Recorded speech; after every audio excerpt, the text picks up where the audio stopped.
The landscape of wellness is changing. There are so many things available to us that weren't available to us just a few years ago. A couple of those things being medical interventions like pharmaceuticals. So there's a lot of conversation and usage of things like GLP-1s. Hormone replacement therapy is, thank God, becoming more available and a much more discussed topic for women. A lot of people are using things to help them sleep, so on and so forth. So in this episode of the Grace and Grit podcast, I wanted to explore the integration of those types of therapies with behavior change, because I think it's really negligent not to honor that those things, of course, can absolutely help to improve the health of a midlife woman if they are used properly and if they are integrated with other changes that a woman is making in her life. So if that sounds like something that you would be interested in, stick around because that's exactly where we're going in this show today. Welcome to the Grace and Grit podcast, made for women who want their healthiest years to be ahead of them, not behind them. Join your host, Courtney Townley, right now as she breaks down the fairy tale health story you have been chasing all of your life into sensible action steps and lasting change.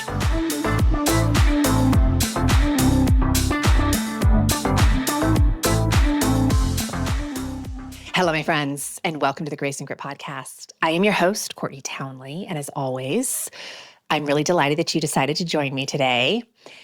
It is a very exciting time to be a part of the health and wellness industry. And I say that because the landscape is changing pretty dramatically. And while, of course, there's a lot of ways in which I wish it was changing faster, there are a lot of notable changes that are incredibly positive.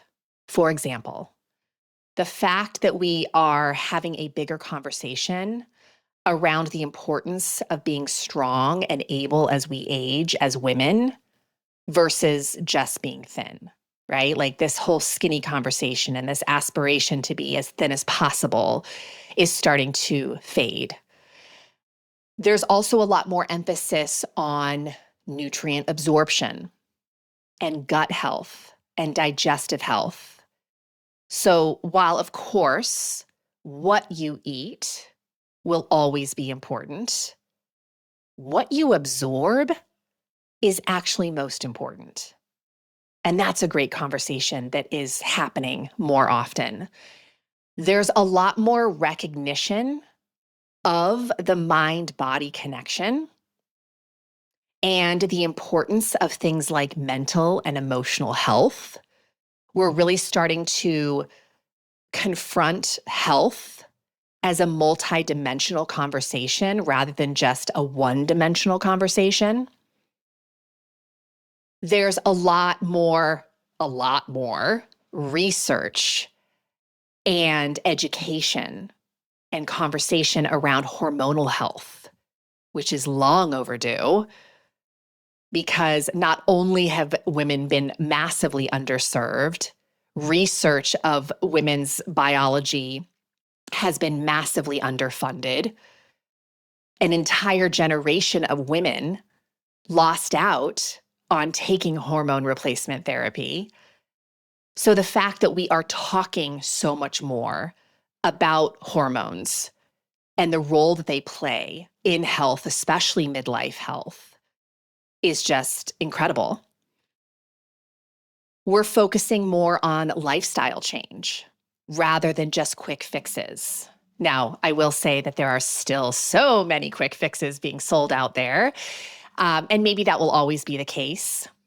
But I do feel that consumers are getting smarter, right? And educators are becoming better educators in that it isn't just it's not a quick fix. Health is not a quick fix. It's a lifelong journey, and one, hopefully, we will be committed to for as long as we have breath in our lungs. There's a lot more emphasis on things like sleep quality and stress management as core pillars of health versus just hyper-focusing on diet and exercise. And then there's this whole realm of pharmaceutical supports that are starting to be used in integration as a part of a wellness journey. So, pharmaceutical supports being things like hormone replacement therapy, which I mentioned, but also GLP-1s, sleep therapies. Certainly, antidepressants have been around for a while, right? These are all pharmaceutical supports that are not meant to replace behavior change, but they can absolutely help to support chemistry in a way that allows someone to show up to take care of themselves more easily. And that's really what I want to explore in this podcast today is the pharmaceutical supports as an integral part of a wellness strategy. And I want to start by saying that I've kind of avoided this conversation for a long time for a few reasons. Number one, I am never going to tell a client what to do with these types of things. I'm not a physician. It is not within my professional realm to be having those conversations, right? What you decide to do in terms of pharmaceutical supports is between you and your provider. But I also feel like I needed more information to understand the value and to sort of start forming some of my own understanding around these things. And so I want to say from the outset that it's not that I'm for or against pharmaceutical measures in order to support your wellness journey. I will say what I always say, which is it depends on the person. It depends on the situation. And ultimately, it is a decision that you need to make in the best interest of yourself. Obviously, with the support of the proper medical team. But to me, that is what self-leadership is, and that's what I'm a fan of, right? I will always and forever be an advocate of self-leadership in the health arena. So I will never judge your decision for what you decide to do. However, I will always and forever be promoting that whatever you decide to do, you integrate it with the fundamentals of lifestyle change that helps to promote health. Because I don't believe that any pharmaceutical on its own can help to optimize health, right? We also need to play our role in the heavy lifting. So just to be clear, when I say pharmaceutical supports, I'm referring to hormone replacement therapy, which is a really big conversation in the population I work with because I work largely with midlife women, weight management medications, sleep supports, like I said, antidepressants, other medications that might be prescribed in order to address specific health concerns. And a lot of my clients use both, right? A lot of my clients come to work with me to help with the behavior change side of their wellness strategy, while simultaneously also working with a medical professional in order to help navigate whatever medical support they are using. So I would say probably 30, 40, maybe up to 50% of my clientele is using some kind of medical support in their journey. And again, in case I didn't make this very clear, this is a both and conversation, right? I think that medical supports without the behavior change will only get you so far, and they probably won't create any kind of lasting change. And for some people, hyper-focusing only on the lifestyle changes without the medical supports makes things impossibly hard for them. So I really want to address the crossroads of these two things. And I think we enter those waters by talking first about the power of pharmaceutical supports. So ultimately, something like HRT, something like a GLP-1 can help someone to manage symptoms that are interfering with their quality of life.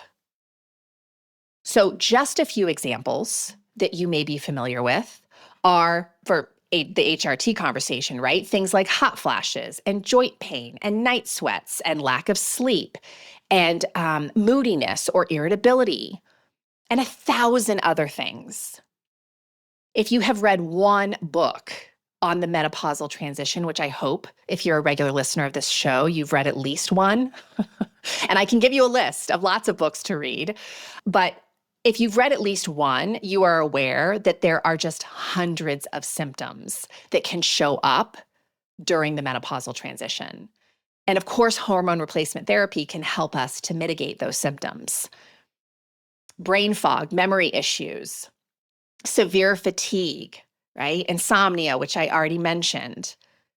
The weight changes. Certainly, HRT can help support with that a little bit. It's by no means a weight loss drug, but it can help stabilize hormones so we are better in a position to lose unnecessary weight if we're doing the other work, which is the behavior change stuff.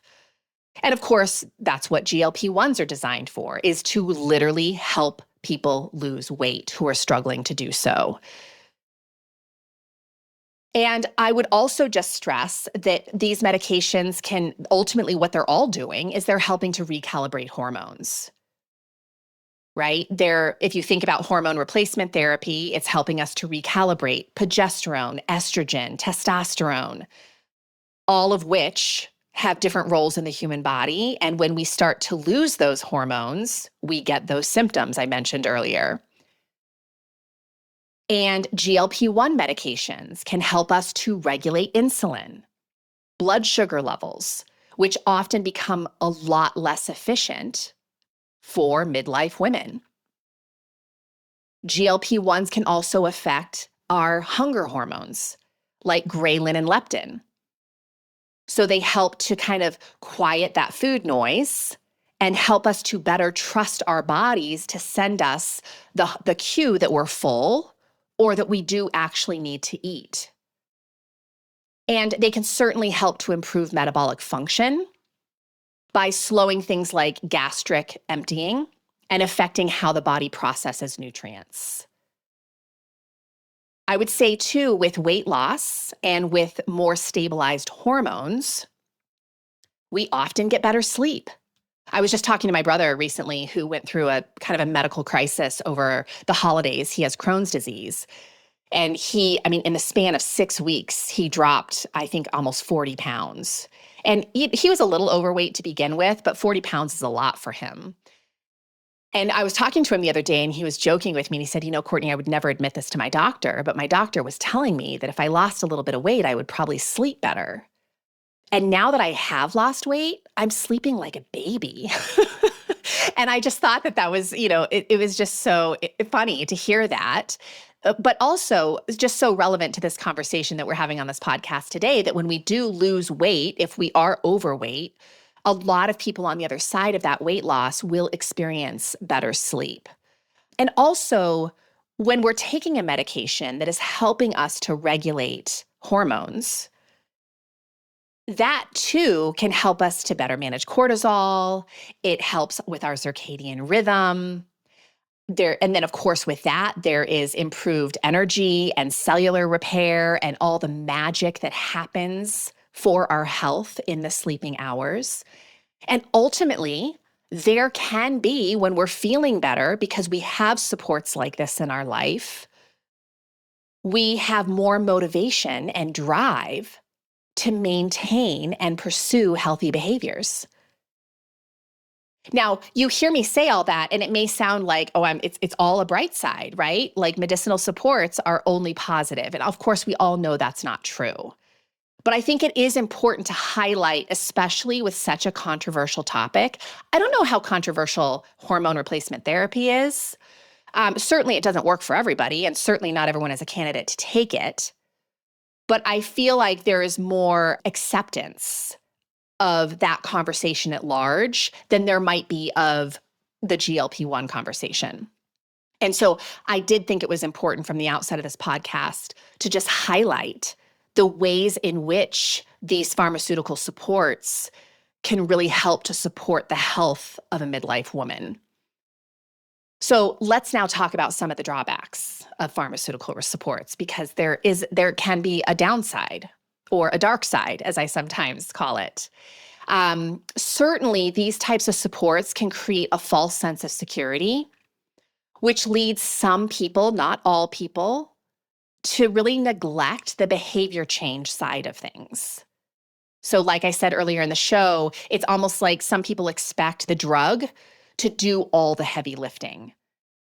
And that's never the case with any pharmaceutical, right? The pharmaceutical is to help us get our chemistry regulated well enough that we feel better so we can actually do better with our behaviors. So it's not an either or, it's a both and. Some people have side effects, right, from pharmaceuticals that may require adjusting their lifestyle in ways that they aren't really excited about. So some people have digestive issues, some people have sleep changes, some people have more irritability or bloat. There's all kinds of side effects that can come from using a pharmaceutical support. It's often, sometimes, if we aren't administering the behavior change side of things, our results can be short-lived or temporary with the pharmaceutical supports, or we keep always needing more to get the same effect from the pharmaceutical that we were getting at the beginning. And we may lose effectiveness, right, over time if the fundamental health practices aren't maintained. And medical interventions alone, I think everyone listening, again, can accept the fact that alone they fall short to optimize health. So weight management, medications without proper nutrition and exercise doesn't really help to support muscle tissue and can definitely even lead to nutritional deficiencies, right? If we're not eating a nutrient-dense diet when we're taking those drugs, we can definitely experience nutritional deficiencies just like anybody else. Hormone replacement therapy without stress management isn't going to address fully hormone-related symptoms, right? Because we can still bring in a tremendous amount of stress into our lives, whether we're on HRT or not. HRT is going to help to a point, but we also have to be practicing stress management techniques. We have to be reducing that unnecessary stress, and then also simultaneously doing things that help to make us more resilient to stress. And even another example would be like a sleep medication without proper sleep hygiene can create dependency. So if you're constantly popping sleeping pills, but you're also always going to bed late and you're always drinking alcohol before you go to bed, or you're always in front of screens up until the point you put yourself to bed, or you're eating really late, you're always going to be dependent on those medications because you aren't taking care of yourself in the ways that you need to eventually get a good night's sleep without the medication. So all this to say, the fundamentals of basic healthy living will always be relevant. I remember a while ago, I had a client reach out to me talking about just how excited she was about the idea of GLP-1s. And again, I wasn't necessarily for or against it. I was just listening to what she had to say. And I kind of felt like she was looking for permission or an opinion from me on it. And the only thing that I really said, and I feel so strongly about this to this day, is that I will die on the hill of fundamental behavior change. Like the things that keep us healthy through lifestyle is the hill I will die on. It doesn't mean that I don't think other things can help support helping us to climb that hill, but the fundamentals will never not be relevant. And there's a lot of research to support this, right? The crossroads between pharmaceutical supports and lifestyle change. And these are just a few things that I pulled for this podcast today. But there are studies in the Journal of Clinical Endocrinology and Metabolism showing that HRT combined with regular exercise leads to better bone density outcomes than HRT alone, right? Which is why everywhere we turn right now, we're hearing about the importance of strength training for midlife women. Can HRT help with, supporting, maintaining some muscle mass, and maybe helping to minimize the loss of bone? Yes, to some degree, but it's not never going to be to the degree it would be if you combined that therapy with a regular strength training practice. A meta-analysis in diabetes care showed that combining GLP-1 medications with structured physical activity programs resulted in 15 to 20% greater improvements in insulin sensitivity compared to medication alone, right? And that's only one of many reasons why we should be exercising if we're on something like a GLP-1. Research from the North American Menopause Society demonstrates that women who combine HRT with stress management techniques report 30% better symptom relief than those who use HRT without stress management. I want that extra 30% because I need all the stress management I can get. Studies in sleep medicine indicate that patients combining sleep medications with cognitive behavioral therapy for insomnia had 40% higher rates of long-term sleep improvement compared to medication-only approaches. And I'll share just one more. The Journal of Clinical Medicine reports that integrating mindfulness practices with traditional medical treatments results in significantly better outcomes for anxiety and depression management in midlife women. So there is this growing body of research that is consistently showing that an integrated approach combining medical interventions with lifestyle practices produces superior outcomes compared to either approach in isolation. Now, please do not hear me saying, even a little bit, that I think everyone is a candidate for HRT or something like GLP-1s or sleep medications or antidepressants. That's not what I'm saying. What I hope you're hearing is that if you are someone who is using any of these medical interventions and they are helping you, first of all, awesome. That's great. If you are feeling better so you can actually do better in your life, I'm cheering you on. And this is just the reminder that the fundamentals of behavior change will never go out of style and will only help to bolster the goodness that you are getting from those medications. So there is a timeless nature to wellness practices. And the basics are always going to help to support and help you to get the most out of these medical interventions. So let's talk a little bit about what those basics are, right? And again, if you have been a longtime listener of the show, you could probably do this podcast for me, right? This part of it, because you have heard what the basics are so many times. But I think it never hurts to review. And I think for newer listeners, this is a really helpful list to go through. Now, I do want to point out before we get into this, that the awesome thing about the basics is that they're free. Most of them. I mean, food is not free, but the other ones are all free. You don't need any fancy equipment or anything special to engage with these things. They are free, they are accessible, and you don't have to do them in extreme doses. Like doing these things just consistently over time can massively improve your health and well-being, mentally, physically, emotionally, in every dimension of your health. Okay, so first one, hydration. Hydration is a cornerstone of cellular health because there is quite literally not a process in the human body that doesn't use water to some degree. So we've got to stay hydrated, right? We have to drink water. We have to get sleep because, like I said before, the magic of health happens in sleep. The brain cashes out, the immune system is bolstered, our hormones, get flushed out of the system and sort of reset. There's just so much greatness that happens in our wellness when we are resting and when we are asleep. It is nature's reset button. Eating real food, right?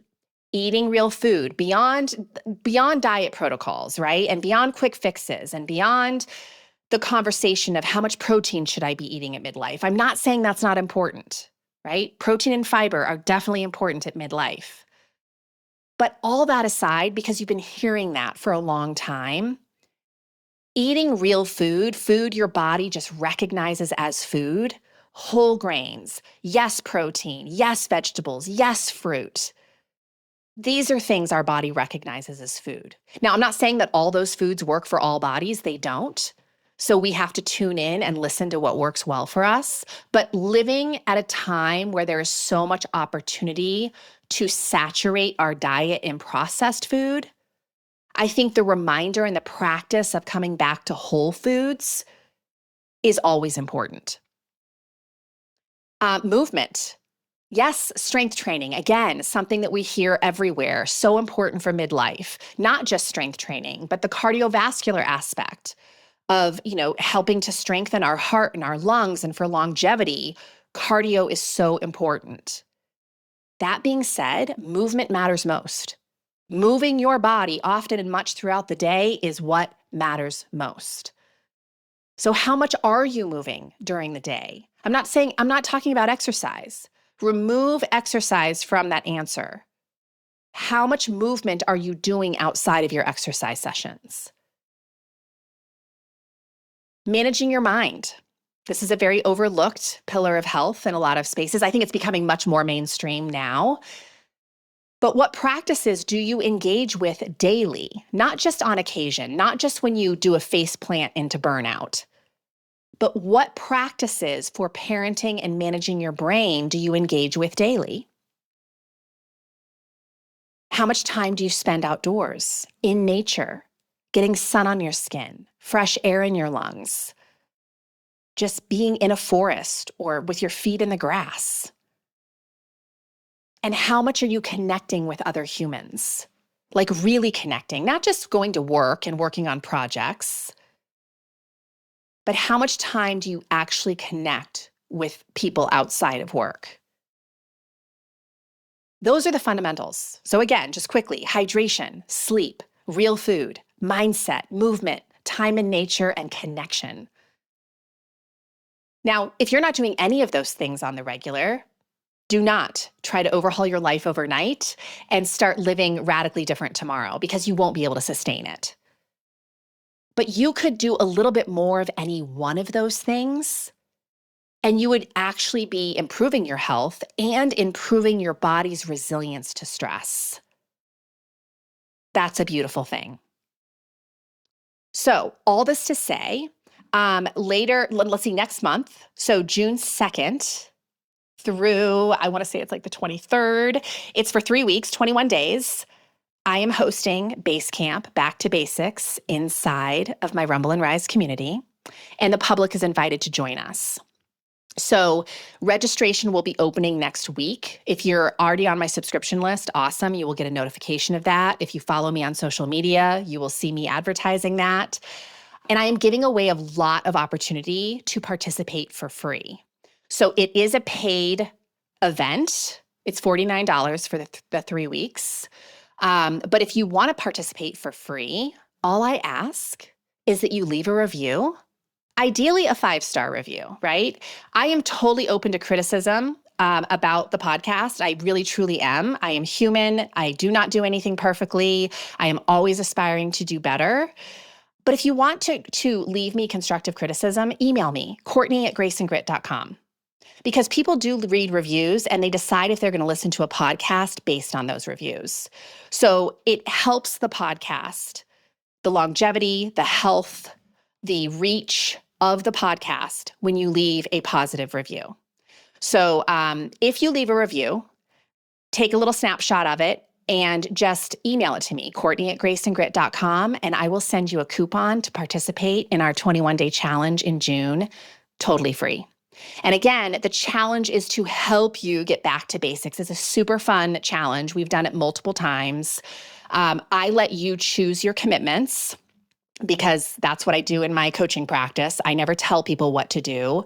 I just help to educate them around certain topics, and then I give them agency over their own process. What do you want to focus on for these next 3 weeks with the basics? And I give you parameters for that, of course, and we gamify it. There's lots of awesome prizes at the end. There's a lot of other people who are participating.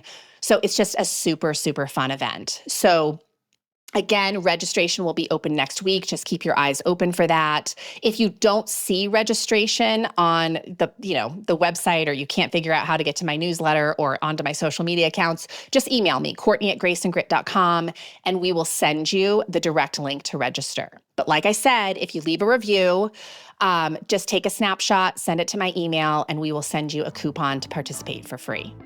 All right, my friends, I hope this was helpful. I hope you have a magnificent rest of your day, and I will be seeing you again very soon, I hope. All right, take care.